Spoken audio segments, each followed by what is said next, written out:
lumalabas na pantapal daw sa mga sakit-sakit ng katawan. May ilan nang sumubok, pero meron ding mga nagdududa sa bisa nito. Negative ions. Meron nga ba itong resultang positibo?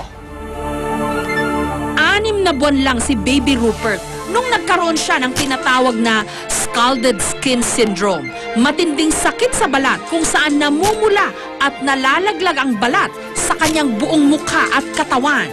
Pagdating ng 2 days, dinala ko sa pidya. Sabi ng pidya, ay kailangan ito ay dalhin sa ospital para maswiruhan.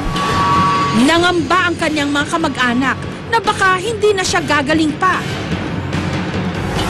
Pero makalipas ang 1 taon, heto na si Baby Rupert.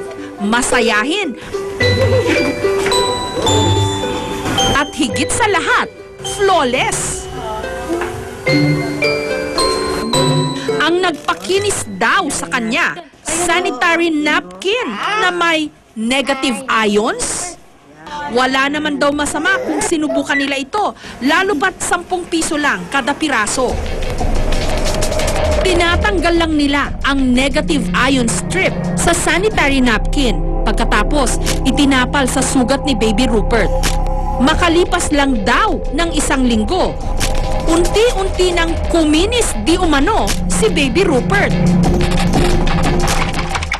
Sa internet, may pag-aaral na nagsasabing may natural daw na kakayahan na magpagaling ng iba't ibang klase ng sakit, ang tinatawag nilang negative ions.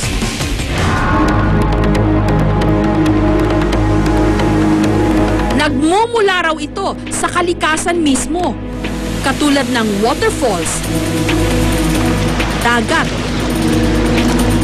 at bundok.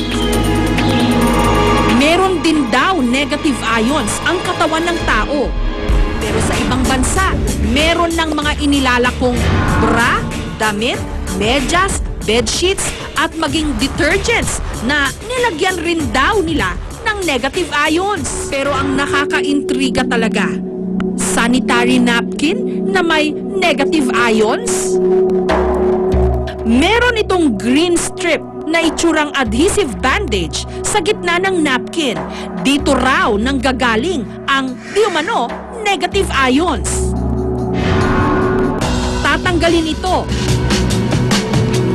babasain, at ididikit daw sa sumasakit na parte ng katawan. Si Yoli, 41 years old, noong nakaraang taon, meron daw nakitang cyst sa kanyang matres. Pero nung ginamit daw niya ang negative ion na sanitary napkin, wala pa raw ilang oras na wala na ang kanyang cyst di umano. Kung hindi ito lumabas, no, tong mga laman-laman na to, kasi no, parang kulani siya ng baboy na lumabas. Ang tendency nun, hanggang kinabukasan, kung inabot ako ng kinabukasan, mamamatay ako because of sepsis. Sa sobrang bilib ni Yoli rito, pati na ang kanyang pamilya, pinagamit niya nito. Kapag sinisipon daw ang kanyang mister, pinapasinghot niya ng negative ion na napkin.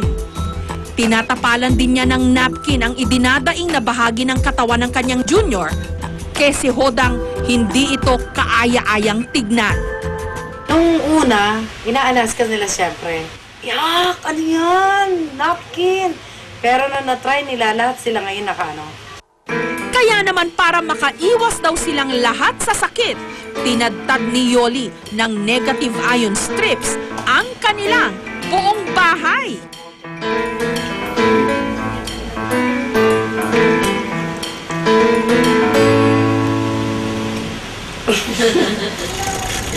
Si Lolo Gregorio naman, 84 years old, nagamot di umano ang kanyang namamagang prostate dahil daw sa araw-araw niyang paggamit ng napkin. Marami kasi nagpayo na nakakatulong yan sa mga may depresya sa prostate. Kaya ang ginawa ko, gumamit rin ako. Dahil sa aming narinig, lalo kaming naintriga. Sinadya namin ang tanggapan ng distributor ng sanitary napkin na meron daw negative ion. Taong 2006 nung naimbento raw ito sa China. Pero noong nakaraang taon lang sinimulang ibenta dito sa Pilipinas. So na they came up with all researches.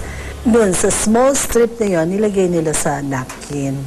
And since they're in the business of napkin, yun na rin ang ginamit. And it's patented. Trade secret daw ng mga Hapon na siyang gumagawa ng kanilang produkto kung papaano inilalagay ang negative ions di umano sa strip na ito.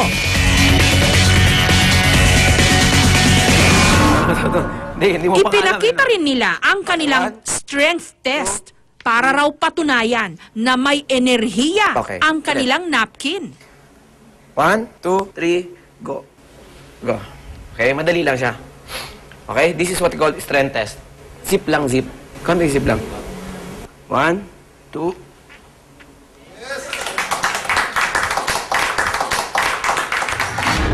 Sa pamamagitan din daw ng paghawak lang sa boteng may negative ion strip, hindi raw tumutumba ang taong dinadantayan ng kamay ng nagdedemo. Okay? 1, 2, 3, go. Pag tinanggal mo, tanggalin mo.